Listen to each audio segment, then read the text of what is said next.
I want to do is make the general case for privatization and then apply it to money. And since gold has always been private enterprise money, it'll end up supporting the gold standard. So what is the general case for privatization? The way I see it, the general case for privatization is twofold. One, morality, and the other, economic efficiency. On morality, the benefit of privatization is when things are private, the interaction occurs in a voluntary way. Every aspect of the market is voluntary. All the market is the concatenation of all voluntary acts.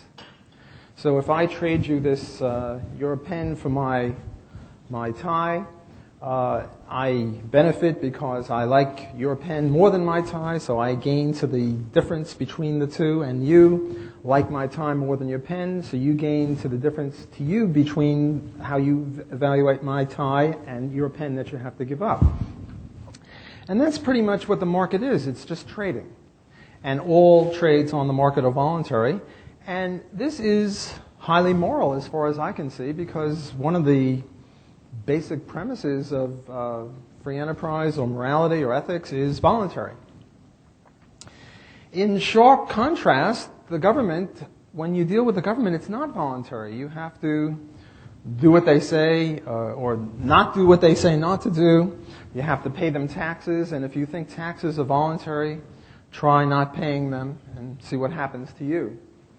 Now, there are some people who will say, well, it's really a club. The government is a club, and just as if you join the golf club, you have to pay your dues, well, so do you have to pay your dues to the Canada Club or to the US Club. But when something is voluntary, it's obvious that it's voluntary. People agree to it. They sign something. If you join the golf club, you have to sign up. You have to agree to join the golf club. Nobody has agreed to join the Canada Club or the US Club. It's a very different sort of a thing. Now, there's a quote from Schumpeter who says, "The theory which construes taxes on the analogy of club dues or on the purchase of services, say, of a doctor, only proves how far removed this part of the social science is from scientific habits of mind." And I think that's absolutely true. Now, you might say that government is necessary, but my point is that it's evil. So at best, it's a necessary evil. But that doesn't make it good, because it's coercive, and things that are coercive, like murder and rape, are not cricket, not kosher, what have you. Suppose two people break into my house and they're about to take my TV away, and they're a philosophical robber gang, so they're willing to dialogue with me, and I say, hey, tut, tut, tut, this is robbery, what are you doing? He says, oh, not so fast, we'll have a democratic election. And the leader of the gang says, well, how many think they should take Walter's TV? And the two of them raise their hand. And to be fair, they say, how many people think that they shouldn't take Walter's TV? And I raise my hand. And the guy says, well, see, democracy, so it's legitimate. The point is that the group has no more right to do anything to the individual than any individual has to do to any other individual. And we as individuals have no right to do anything to anyone else without their consent. Forgetting about children. Children are a different sort of a thing. Paternalism, I think, with children is justified. Okay, so that's one argument for privatizing pretty much anything. And my motto is, if it moves, privatize it. And if it doesn't move, privatize it. And since everything either moves or doesn't move, privatize everything. The people say it's a necessary evil because only government can do this, that, or the other. I don't have time to go into that, but my view is that there's nothing that government does that the market can't do better. Okay, what about the second plank in this theory, economic efficiency? My claim here is that entrepreneurs are much more responsive to the wishes of consumers than are politicians to the desires of the electorate. Why do I say this? Well, the dollar vote occurs every day, every hour. The political vote only occurs every 4 years. It's supposed to every 4 years in Canada, but they keep playing around with that, but roughly every 4 years. So we get to exercise our control much more often. Secondly, the control that we have in the market is very narrow. You can vote for a red and blue striped tie, whereas in the political realm, it's a package deal. In Canada, you have to vote for the Conservatives or the Liberals or the NDP or what have you. In the U.S., it's the Democrats or the Republicans. Well, suppose you like Obama's policies 1, 3, 5, 7, and 9, and you like McCain's policies 2, 4, 6, and 8. You have no way of focusing and say, well, I love 8. No, it's a package deal. You have to take 2, 4, 6, 8, and 10, and 12, and you might not like those things. Whereas in the market, you can focus it very narrowly, so you have much more control. There was this wonderful case that occurred in Canada.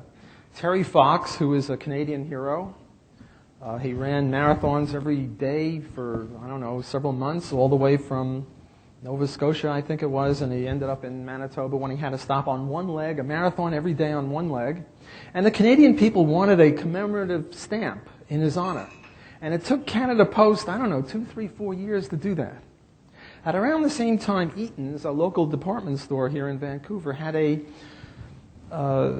display in their front door window, and the local feminists decided that this display was sexist. And they started writing letters, and this is horrible. Do you know how long it took Eaton's to get rid of this offensive display? It took them 1 day. Because if they didn't, they'd lose profits. Whereas if the post office didn't do what its consumers wanted, is the post office going to lose profits? Well, yeah, but they don't care. They can't go broke. See, one of the benefits of the market, the reason that the market is usually more efficient than the government, almost always, is because if they're not efficient, they go broke and they bother us no more. I teach in New Orleans. We had Katrina there. Katrina killed 1,500 people. Katrina didn't kill 1,500 people. The Army Corps of Engineers and FEMA killed 1,500 people. Now, I don't mind that much. Don't think I'm cold-hearted. I'm against killing. But what really ticks me off is that FEMA and the Army Corps of Engineers are still in business. Can you imagine if FEMA and the Army Corps of Engineers were private and 1,500 people were killed? They'd be out of business the next day. So this weeding out, this profit and loss system, is one reason why the market is more efficient than government. Okay, that's the overall view as to why we should prefer private to public. Now to get to my topic about money. This view that the market is preferable on moral and efficiency grounds is true of nothing more than money. If it's true for the average good or service, then it's true in spades for money. Money is the lifeblood of the economy. Money is to the body economic as blood is to the physical body. If the bloodstream is messed up, the body is messed up. If money is messed up, the economy is messed up. 1/2 of every transaction in the market has got money, with the exception of barter. And sometimes money is traded against money when a lira trades against a franc, or money today trades against money receivable tomorrow. But in most cases, money is 1/2 of every transaction. So if you're going to mess with money, you're messing with the entire economy. Now, some people say that if it's really important, government's got to do it. We can't leave the important things to the market. I say the very opposite. I say that if we have to have government, inept and immoral as it is, then let's assign it to unimportant things like paper clips, rubber bands, turnips. I don't know why I picked that list, but things that seem roughly unimportant. And if the government messes up here, it's not so bad. Anyone want to assign the internet to the post office? I mean, the whole idea is ludicrous. Where's the bubblegum crisis? Where's the pencil problem? There isn't any, because the market is pretty much in charge of those things. Now, in Canada right now, there's this listeriosis crisis. Maple Leaf meat packing is in trouble.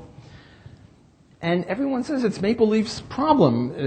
This seems to be a counterexample of what I said. Here, Maple Leaf, a private company, is in trouble for causing, I think, 11 deaths or something, 15 deaths, something like that.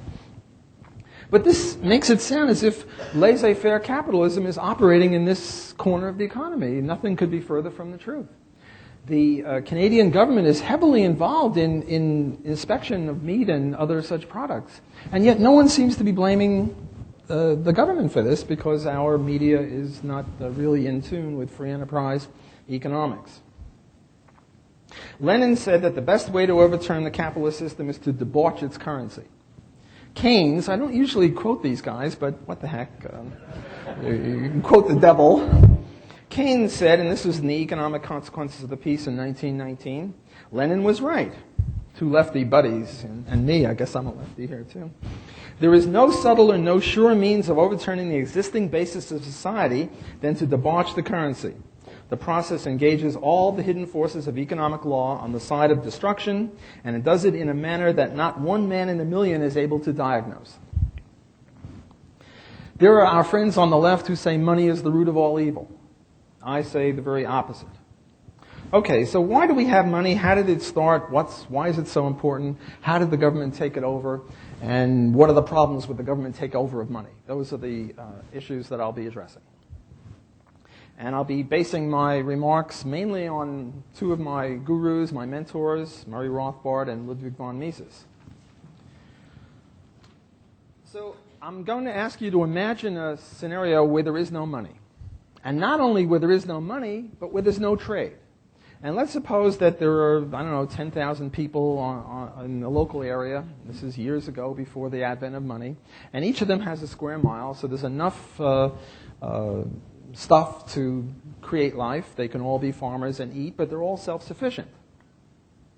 That means they have to make their own food, their own clothing, their own shelter, their own entertainment, their own repair services, their own shoes, their own health care, their own makeup. I guess they can get feathers or something.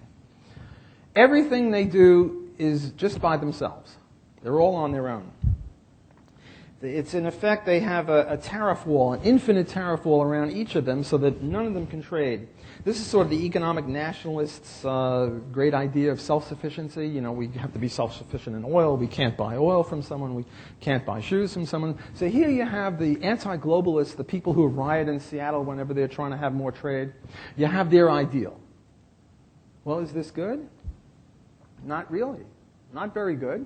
Because you can't trade with everyone. You have to be a jack of all trades. You have to make everything for yourself. And as you know, we can't have specialization. And it's very hard to be rich, let alone to live, if you have to make everything literally for yourself. You'd be like a Robinson Crusoe on your island, only there are other people around you, but you can't trade with them. Life would be nasty, brutish, and short. This earth that can now support 6 billion people under such a regime might be able to support 6,000 people. The 6,000 people who are the most into, survival in the woods or whatever it is that it takes to live on your own. Namely, roughly 6 billion of us owe our very lives to the fact that we can trade with each other, that we can specialize, that we can learn more about the task that we're assigned to, that we can have a division of labor, we can perfect our skills. That's why we're rich. Or relatively rich compared to the situation that would ensue could we not trade. Look, if you want to be a good concert pianist, you have to practice 6, 8, 10 hours a day. How good a concert pianist can you be if you have to make all your food and your clothing and your shelter and everything else? It's just an abomination. It would be an economic abomination. So the only way out of this is to specialize. But the problem with specializing is if you can't trade, if you specialize in, shoes or frisbees, you can't eat shoes or frisbees, so you can't specialize. So if you want to specialize, you have to trade. So we are now going to relax our assumption of no trade. We're going to reduce the tariff barriers down to zero. And we're now going to allow trade into our model. So what happens? Well, different people specialize in different things, and they have to trade. The problem with that is a thing called the double coincidence of wants. Suppose I'm a chicken-owning pickle wanter. I have to find a pickle-owning chicken wanter. Say that 3 times fast and you'll drive yourself crazy. Or you move into town, you are a computer expert, and you have to find a landlord who wants computers. I mean, it's hard enough to find an apartment in a new city, but to find a landlord who needs your kind of computer services is the double coincidence of wants. So what it was found in history, sort of made-up history or historical exegesis, is that instead of making the double coincidence of wants direct, that would be called direct trade, there was such a thing called indirect trade. Well, what's indirect trade? Indirect trade means I trade my chicken in for something, salt, sugar, whatever, fish hooks, something that I think everyone else will want. And then when I get the salt, I take the salt and I go out and buy a pickle. So I have to do 2 trades instead of 1, but each of these 2 trades is easy to do on the assumption that everyone will accept salt or sugar or whatever it is that I'm using to intermediate trade. And then I can trade, and if I can trade, then I can specialize, and if I can specialize, then we can have life for humanity. These people, clergymen, lefties, hippies, whatever, who think that money is the root of all evil, all it is a facilitator of trade. And all trade is something that enables specialization and efficiency. And all that does is promote human life. So this is evil? Well, if this is evil, then human life is evil. Don't tell this to our friends, the environmentalists, because they believe that, but we won't go into that. Okay, notice various things have been used to intermediate trade. Salt, sugar, cigarettes, tobacco, fish hooks, cows, metals, brass, copper, silver, gold. But notice one thing that all of these trade intermediators have in common is that they're commodities. They're something you can grab or bite or chew or hold or something like that. You can't have a piece of paper be money. Look, suppose I write over on this piece of paper, I write 10 blockheads. And I go around the room and say, hey, Erin, will you give me your car and I'll give you 10 blockheads? You know, she's going to look at me as if I'm a little weird. They don't call me Walter Weird Block for nothing, and that's part and parcel of it. The point is that if somebody just printed up a piece of paper, no one would accept it except, in some sort of weird way. Murray Rothbard used to do this, and he would say, well, suppose I printed up 10 Rothbards and try to trade, and I would raise my hand and said, I'll accept it, I'll give you my bicycle for one, and he would say, shut up, Block, I'm trying to make a point here. But the point is, you see, 10 Rothbards, if I really had 10 Rothbards, I could probably sell it for a lot of money, but it wouldn't really be money. It would be more like art or something like that. It would be a unique kind of a thing. But forget about that sort of a thing. In any real case, if someone says, here's 10 Rothbards, give me your house, well, 10 blocks. 10 Rothbards, I don't know what you can do with if it was a real 10 Rothbard, but you get the point. The reason that these commodities had serviceability as money is because they were valuable in their capacity as a commodity. So you have to start with a commodity.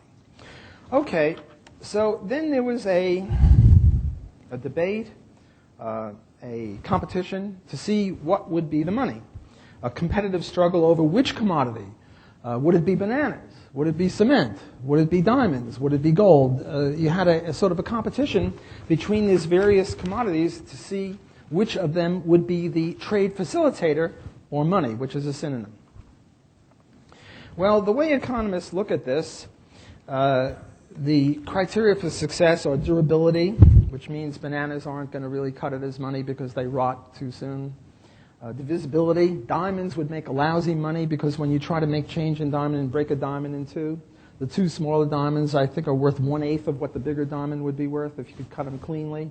So that couldn't make money.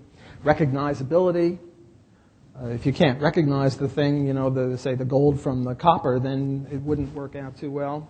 Portability, cement wouldn't make a good money because it's too heavy to carry around. Scarcity, you couldn't have one of those trace elements of chemistry. There's that chemical thing where they have 150 different elements.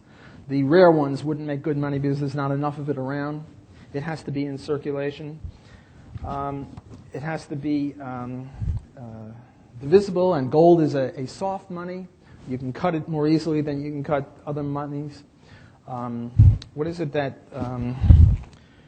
mercury wouldn't be a good money because it's too sloppy, it pours out all over the place. So there are various technical reasons why certain commodities were money and other commodities just didn't make it as money. Well, that's why I say that gold is the free enterprise money, because whenever people were free to choose, they chose money. They chose gold, sometimes silver, sometimes copper for smaller change. So it's not as if the critics of gold, the way the critics of gold see gold advocates is it was sort of like Scrooge McDuck. Remember good old Scrooge? He'd get into his money bin and he'd sort of throw it up on himself and it would sort of roll down and go, sort of a pervert or something. Or I might be a pervert, but gold isn't one of my perversions, so, and nor is it for most gold standard advocates. It's just because that was the best money, the best intermediator of trade. If tomorrow we had a free market in money and people were free to choose, which is the name of Milton Friedman's film series and I think a book, and I'll be criticizing Milton Friedman on this in my afternoon session. If people were free to choose and they chose, instead of gold this time, they chose silver, that would be fine. Or if they chose platinum or whatever it is that they chose. So the key is not on gold. The key is on whatever people are free to choose. The idea, again, is back to this morality point, whatever is voluntary. And if they choose gold on a voluntary basis, then we're gold standard advocates. And if they choose silver, then silver. So it's just sort of like the gold standard is a synonym for free enterprise money in this case. Ron Paul is always in favor of the gold standard, but I'm sure he would agree with me that if people were free to choose and they chose something else, that would be fine. Why does government not like gold?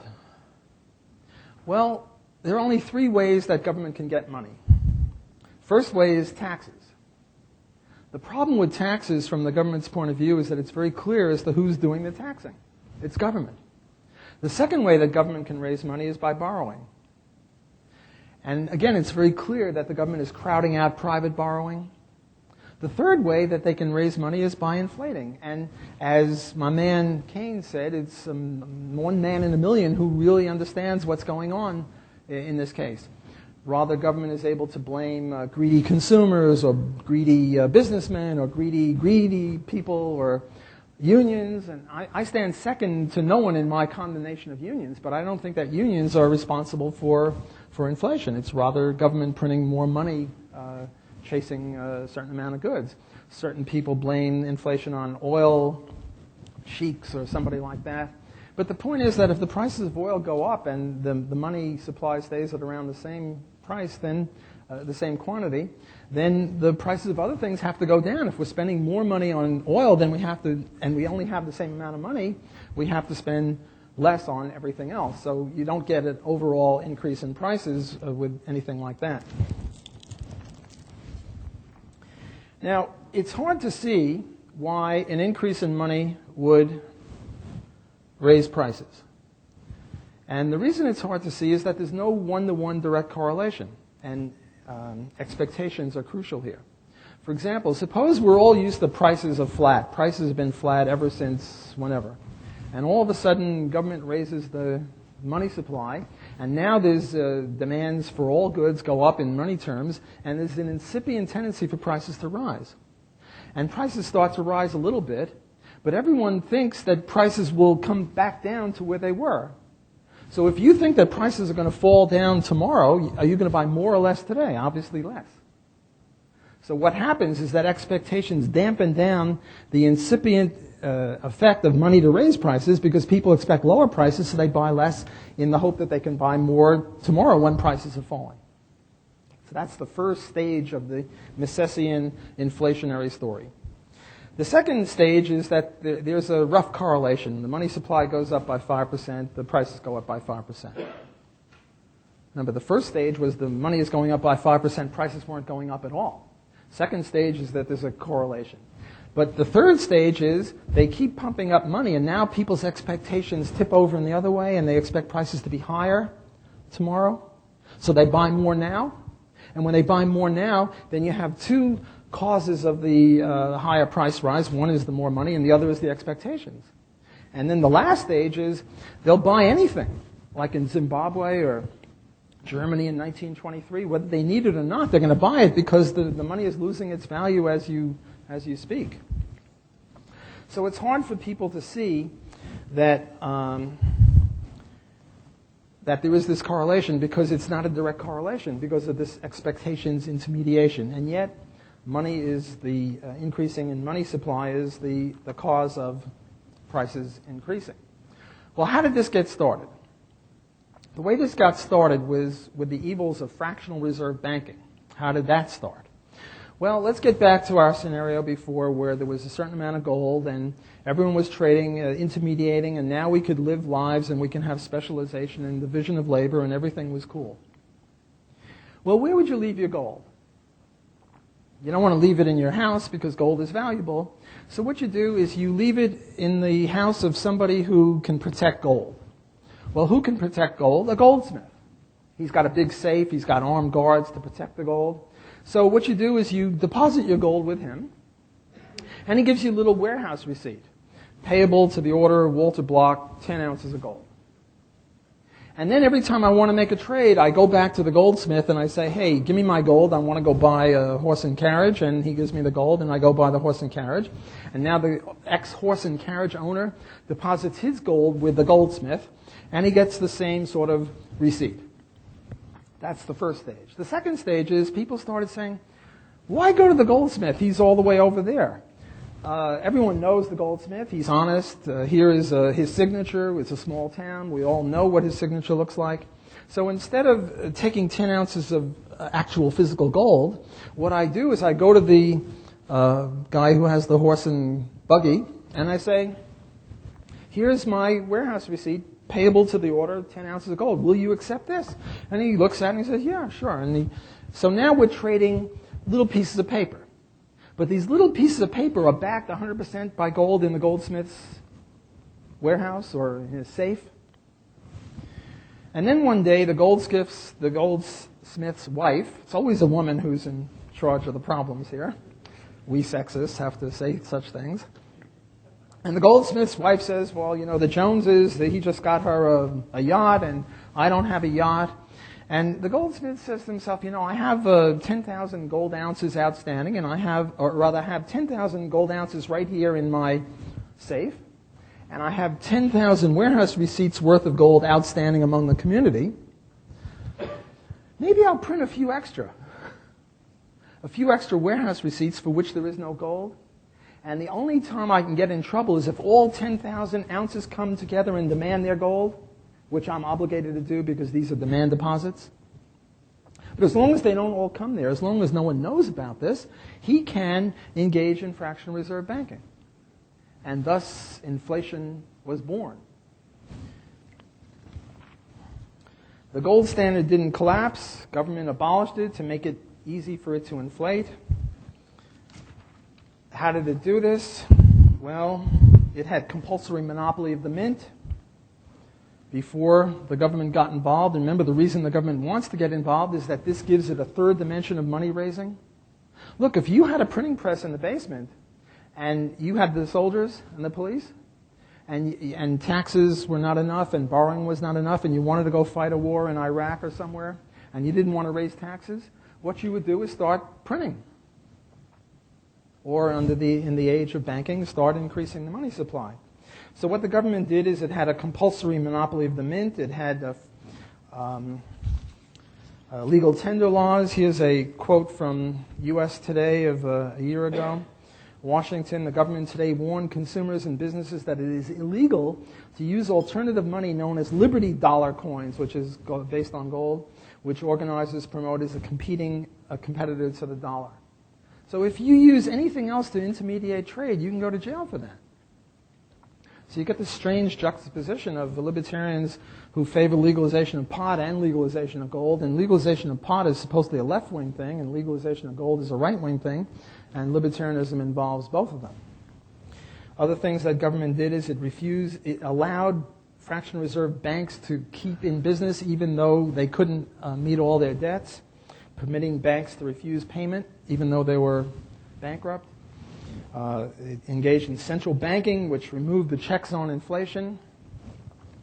It went off the gold standard in 1932, a little bit with Roosevelt, and 1972 with Nixon. The last vestiges of the tie of the dollar and gold were cut. The Misesian Rothbardian radical proposal for free market money is no legal tender laws, 100% reserves, no fractional reserve banking, denationalization of fiat currency, abolition of the Fed, Milton Friedman's favorite institution, private coinage, return of the government gold hoard to private hands, no government monopoly in the supply of money, complete separation of money in the state. Somehow we talk about separation of religion, church and state, religion of school and state. Well, also separation of money and state. Because money is crucial. It's the lifeblood of the economy. Now, what have these people done? What have these people done with our money? Murray Rothbard wrote this magnificent book, What Has Government Done to Our Money? I don't know if it's for sale now, but it's available for free on the Mises web. So just go to the Mises web and look for What Has Government Done to Our Money? It's one of the most... Oh, wait, Will is waving it over there, so it is for sale. And I certainly would recommend anyone to buy it. It's just a little book, and it's beautifully written. One of the things about Austrian economics in general, and Murray Rothbard in particular, is he writes exquisitely, beautifully. What have they done with our money? They've messed it up.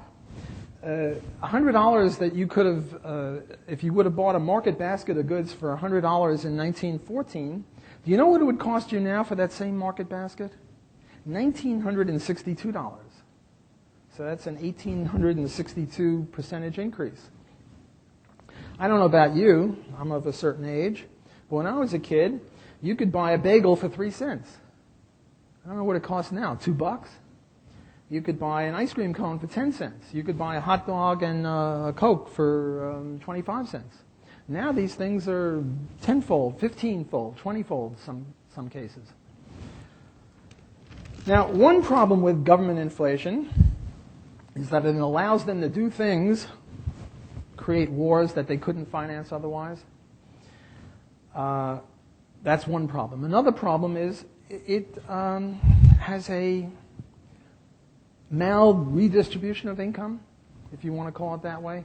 Namely, who does inflation hurt? It hurts people who are on fixed incomes, like widows, pensioners, people like that, who are not protected at all or not protected fully by the cost of living adjustments. They get the same amount of money, but by the time they get it, it's worth less. See, the people who benefit mostly from government largesse are the people who get the money first. People in Wall Street, people Boeing or Bechtel. They get the money first when the government creates money by buying stuff, by buying a bond or just by buying stuff. And they get the money before prices in general have risen. And then it goes to the second and the third guy. It's sort of like you throw a rock into water, there are waves. Well, the first wave of money has the money when prices are still low. The last person to get it, or not at all, is person on fixed income. So that's one problem with government involvement in money. They create inflation, they debauch the currency, and as our buddies Lenin and Keynes said, that's one way to ruin the economy, and they are ruining the economy. Another point is that this exacerbates global tensions. In addition to government control of money enabling them to pursue foreign wars without permission from the populace, remember voting every 4 years and you can't vote on specific things, it also exacerbates international crises because, look, if you water down your product, if you're selling, I don't know, bubble gum, and instead of selling an ounce of bubble gum, you sell 3/4 of an ounce of bubble gum, people start resenting it. Well, that's what the government is doing with the money. They're watering down the dollar. I remember when I first came to this country in '78, the Canadian dollar was worth 66 cents. Now it came to par, now it's about 93 cents. I lose track of it. I don't follow it every day. But this is because George Bush has been creating more money than the Canadian equivalents. So if you water down your product, you get into difficulties, and if you water down your money, you get into difficulties as well. What is the view of most economists on gold? Here's a quote from Newsweek reporting on the American Economic Association meetings. Most economists have long since banned mention of gold from their discourse. Gold is not even discussed. If you favor gold, you're a cultist, you're a weirdo, you're a pervert or something like that. Milton Friedman, who is supposedly a free enterprise, and I'll have a lot more to say about him and none of it positive, in my second session at 3 o'clock today, he calls us gold bugs. He's a monetary socialist. He's a socialist. Well, there are other forms of socialism as well. Well, my time is almost up, so let me just summarize. Gold is an intermediary of trade. It's not an evil. It's not the worst thing in the world, as our friends on the left sometimes think. It's just a way of facilitating trade. Trade is the lifeblood of the economy. If we can't trade, it's as if we have a infinite tariff around us, and that way lies death. Thanks for your attention.